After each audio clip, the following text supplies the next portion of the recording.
Welcome back to Tutorials Point. In today's video, we are going to learn how to delete your TikTok Lite account. Before starting, you can subscribe to our channel for more videos and updates. So let's get started. As you can see that I've already installed TikTok Lite app from my Play Store. You can also get to an App Store or Play Store and then tap on it to open it.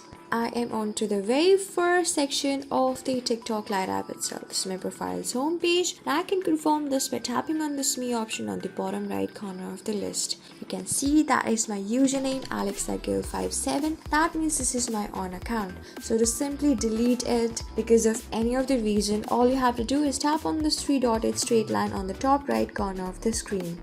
You can see under this account section you have an option of manage account, privacy and security. Tap on manage account on the top of the list, and on the very bottom you have an option of delete account. Tap on it.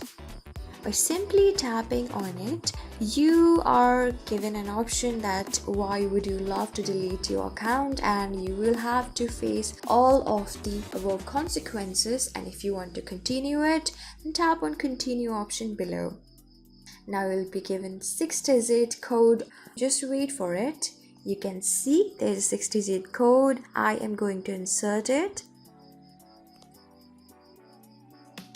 When you're done, tap on this delete account below. And if you're sure that you want to delete, tap on delete next to cancel. And just by it, or by tapping on this Me option on the bottom right again, you have been logged out. That means you have simply deleted your own account. So this is how you do it. So I hope this video was really helpful for you and I was able to help you. I'm going to see you in the next video. Till then, keep calm, stay safe, and goodbye.